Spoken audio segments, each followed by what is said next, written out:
Hi everyone, happy Monday again. Here with you are Christina and Joshua, and we are excited to keep studying our book with you guys, Getting the Love You Want. And this is a book on relationships, marriage, and how to, basically get the love that you want, and explanation of love relationships.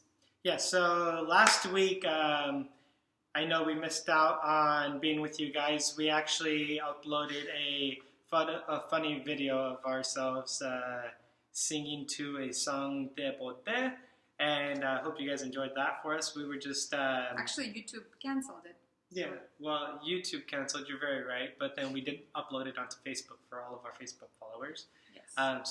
But we are getting back in action to our Getting the Love You Want book, and this week we are in chapter 4, which is the romantic love. Mm-hmm. And there's a beautiful little quote by Ovid, which is, "We too form a multitude." Awesome. Yeah, so this chapter was interesting. To be honest with you, it kind of left me with a little grim feeling at the end, because he kind of tries to explain the romantic love, right, in psychological and pharmacological terms and scientific terms. And I guess a lot of what this chapter says in a nutshell is that romantic love is kind of, in a nutshell, is kind of, it almost like sounds a little unhealthy to me. That's what I got out of it, is that we kind of project our own self onto a partner that we find. We find a partner that reminds us good and bad traits of our parents, and then we project our own disowned self on this partner, as well as have other things going on. So to me, it kind of left me feeling a little like, what is romantic love? Like, is this even actually really love? Like, are we just stuck in this codependent projection type of relationship that comes from our childhood? Okay. What did you... it's a little different from what I got from it. And what I got was more in-depth realization of that whole oneness in terms of in the beginning of the relationship. Mm-hmm. Like when you're fresh into a new relationship, there's this sense of wholeness with your partner. Mm-hmm. And you just because towards the beginning of the chapter, it mentioned 4 different conversations that occur during the relationship in the union. Right. And with those 4... And it's not even a conversation, it's almost like a thought or a sentence. Like when you just meet your soulmate, or a person, and you kind of, fall deeply in love with them, you kind of say that either to them or sometimes to yourself. And so the first of these sentences occurs early in the relationship. And that sentence is, "I know we've just met, but somehow I feel as though I already know you." So right. It's definitely that sense of knowingness, and then they even named it here. It's the phenomena. The phenomenon of recognition. Right. So we kind of feel like we already know this person. Like we meet somebody, at a bar or online, and after a date or 2, we're like, oh my gosh, I feel like I've known them forever. So that's a first sign that we're kind of unpacking and dismantling this whole universal language of love. So that would be the first sign. Yes. So then the second one is similar conversation. So this is peculiar, they say to each other, but even though we've only been seeing each other for a short time, I can't remember when I didn't know you. Mm-hmm. And it's as though, so this one is the phenomenon of timelessness. And it's, you've kind of been enveloped, is what I'll say, with one another, and just having that excitement, and it's just you've known that person your whole life. Yeah. And they even go to the point of saying, they remind you of your caretakers so much, how they are being towards you. Right. And it almost covers, and it's almost like there's this, you've been with this person your whole life. Right, and you don't realize that, oh, this reminds me of your mom and dad. As I said in the previous videos, it's not like you consciously understand that. All that's in your mind is oh my God, I feel like I've known them forever. And did you feel that, baby, when we met? What, for this specific one? Yeah, for either one of them. First. Actually, for both. I personally felt both of that. I felt all 4 of them, to be honest. Yeah, and me too. And like I feel like when I just met Joshua, even though we've like known each other for a very short period of time, like just within like the first couple of dates, it was like this, you know, like automatically we merged, and I was like, it just feels like I've known him forever. I feel like so comfortable with him. So yeah, and honestly, to give a little background too, if you guys don't know our relationship, and I don't even think we really shared with it as we can much, leave it but for the next video. no, I'll share it now. So we had known each other 7 months prior, and then we had been only dating for a month before we actually drove out to Las Vegas and eloped. So Right. there was Wow. this. There was this, honestly, and for me, that whole first month, I mean, I don't know if her experience was the same, but I'll say in my experience, it was this, I fell so in love with being with her, and just like, it was like, just being around her was like fun for me and enjoyable, and I was just like, and it still is to this day, don't get me wrong, but it was just like, it was always fun and exciting, and we had that with us, and then we had we had gotten married, and then we went from when we got married in December till when we had our wedding for everybody in July that we actually had sexual intercourse. So this whole time we had been getting to know each other. I'm just like, wow, I feel like I've known this woman my whole life. Right, and Like, we just literally like took this step and a leap of faith without even seeing each other naked. Like that's the crazy part. Like people don't even believe us. And Well, you know, it's just, not that they don't believe us. well, It's just like it's they hard don't- to believe. It's it's just like we wow. signed off on an agreement for life, like without actually even seeing each other naked. But like there was the knowingness inside of us was so strong that we just felt like this is right, and we believed our heart. So, but yeah, we can talk more about that and why we did that in a different video. What's the number? Okay, so the three? third one is when a relationship has ripened and lovers look into each other's eyes and proclaim, when I'm with you, I no longer feel alone. And this one is the phenomenon of reunification. And like really, this is the aspect that there's a sense of oneness in the relationship. And Yeah. it's the sense where you don't even, like, you feel like you can't even, and you don't want to do anything without your partner. Right. It's just kind of like this a sense of being whole and complete once you're finally with them. You know, it's like before that you go through life and you're kind of like disconnected in a way, and then finally you meet this person and you're like, wow, like now I feel complete. Like now I feel like we are like a unit, and like it makes sense, and you can't even imagine yourself without them. Mhm. So that's the third. Yes, step. and then the fourth one goes into, the fourth and final one is, I love you so much, I can't live without you. And this is the phenomenon of necessity. So, and this one, it combines with the last one, and I think I might have jumped the gun and went into this one. Yeah. But this one is the one where it's like literally like you enjoy and love being with each other so much that you tend to want to do things as a unit. And it's like whether we go have fun, whether we're enjoying ourselves at home reading books or watching a show. And yeah, so it's just like you really see and think of things to do But as a unit together. Right, but it's even more than that because they're saying, I can't live without you. Mhm. So that's like a whole nother level. And it's about like, I just don't imagine my life without you. You know, like it's just, you are such a big part of my life. You are me that I can't imagine my life and my existence without you. And if you take inventory in your own relationships, see if any of this apply to you, at least in the very beginning of when you just met this person. And once again, this really applies mostly to those relationships that are mostly an imago match, which a lot of, different cultures, they call them soulmate relationships or twin flames, or it's like really when like the love of your life comes, right? And all of this kind of feelings emerge. Yeah. Okay? Yeah. And then did you want to go for something in there or no? No. Okay. Okay. So, what? Okay, well, let's move forward. So, like, it sounds incredible, right? But then he actually starts breaking down what it really means and why those things happen to us.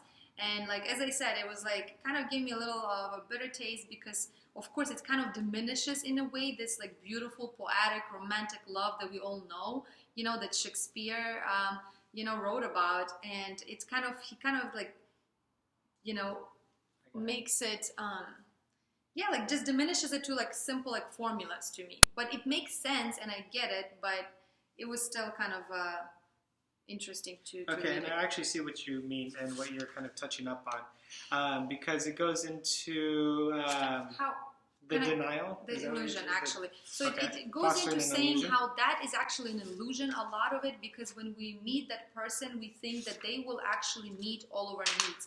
Because they're he's my imago match. That means that all of my, wants from the childhood and all of the love that I haven't gotten and all of the acknowledgement and praise that I deserved and didn't get and nourishment that he's going to fulfill for me. Because it's almost like our partner becomes our surrogate parent, and we actually want all of those things from them that we haven't gotten in our childhood. And it just goes into explaining how that illusion, it actually causes us a lot of pain, because eventually that illusion breaks down, and like real life happens. And we will go as far as like being in denial about how the partner is, just to keep proving to ourselves like, no, they are the person that they're going to meet our needs, and it's all about me. So it's almost like kind of like a selfish love, because it starts off in a more like an artificial way. Does it make sense, babe? Well, for me, sorry, I got sidetracked on Please this. don't. I know, I'm so sorry. Because I was looking into other stuff, and you did that to me right when I was getting into it. I know. It's not the time to read the book. This is the time to I discuss wasn't it, reading, babe. I was looking at the topic. Okay. But what's the last part? Can you say the last part again? It's okay. It's okay. The real Sorry, life guys. sets in, everybody. And boom. No, So we're just just talking repeat the about last like, part. anyway. So the denial, and then how the reality sets in. Like we kind of think of love in the beginning, that we try to put our best foot forth. Like we actually try to be like, Yeah, we're actually, the best. okay, like, okay. we're the best partner. We're gonna meet your needs. We don't have any issues in our life. We do it almost like subconsciously. Yeah. We're trying to show up to meet their needs. Like if they're distressed, we want to comfort them. Oh, my poor baby, you had a bad day at work. Yeah, No. things like this. Never. But eventually you have your own needs, and they will surface. Yes. That's when So I shit will has jump the in fan. now. Yes, Okay. please. So yeah, and actually that's one thing that I was actually looking for in here. So when it comes to the denial, and I'll jump into my life, I know that I've always, and it touches up on it, and I started laughing, and Christina was wondering why I was laughing, is because I deny or diminish or try to hide what it is that I need in a relationship, and I overdo myself in being there to comfort her. Mm-hmm. And in reality, I'm training my partner that my life is dandy, roses and butterflies, and I don't need help. So she's like, oh, okay, he's going to nurture me. So then it becomes more of a Although thing. To me, it actually is inauthentic, and I've like pointed out to you many times, like that even from the beginning of the relationship, like I can feel like it's not authentic. You're overcompensating for something, like it's more like you're overly giving, but it's not really authentic. Okay, well you cut me off in my thoughts. So so to pull back to what I was saying was, whether it's inauthentic or not, it's just something that we all naturally do to put our best foot forward. Mm-hmm. And I wouldn't necessarily say it's inauthentic versus wanting to really provide as much as possible for our partner, and because we want this relationship, so we're going to do everything we can. I wouldn't necessarily it's inauthentic per se, because we can still generate ourselves in that way, but also like really being real to like not becoming a if you will, slave. If you're doing it only to look good and then trap your partner and then be like, okay, now that I have you, I'm going to not do it. Right. Like I still am that way. I'm still loving, caring, and giving as a partner to you, and like for anybody that does it. And it's also just my way. I might take it up a notch so that you do notice me and we do have the relationship that I want. That's the thing. It is inauthentic because it's in order to. You're earning love. You're not giving love from nothing. You're actually like earning love. So then, like, okay, now like as you said, like maybe I can relax and like I've earned that place. And But I didn't say that though. I said like it's something that if you continue to do in the relationship. Like even for myself, I still continue to do and like clean up the home. Just it's what I do. I have OCD, so it's like my mom's visiting us right now from Las Vegas, and she took it upon herself to do a little bit of cleaning in the bathroom because of her OCD. But yeah, so I mean, there's things that I did, if you will, to earn your love. I wouldn't say necessarily earn, but it's like things that I noticed where I'm like, oh hey, this is out, let me fix this, or hey, that's out, let me fix this, because I know how to do it and it's there, and sure, I know it's gonna impress you as well. You can keep impressing me until I live. I do, trust me. That's I impress you every month. Why? Just to always do something new out there. Anyway, but yeah, I mean, the point is that we do more kind of in the beginning, and then we, with the expectation subconsciously that the partner is going to actually show up for us and start meeting our needs that we so well hide that we even have in the beginning of the relationship. Yeah.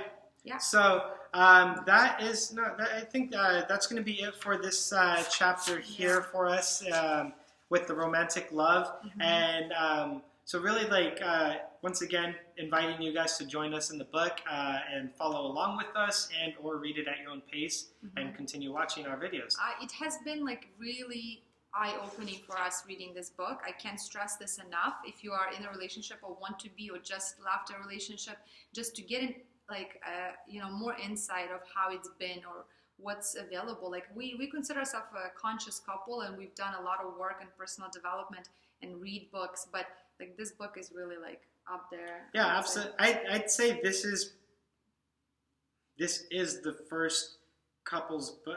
No, what the other one that we did? What was the other one? Attached. Another great book. Was another great book that this is now the second if you will, relationship book that I've actually read. I've done most of the self work, if you will. Yeah. And still, that's a forever process for those of you who do the work. Very true. And I'd say, yeah, by far, this has been the most powerful book that I've read in terms of relationships. Of course, it's also the second book I've ever read, and will continue to read. But this next chapter was actually recommended to me by a friend, and I'll do a shout out, Maria Leon, and also Piotr, because Christina and I were in. Well, I've actually read this book way many years before that. I recommended them this book. Yeah, I know. And okay, way to sidetrack that. Anyways, she's taken away your guys' shout out. I want to be acknowledged. So yes, Christina read it way before you guys.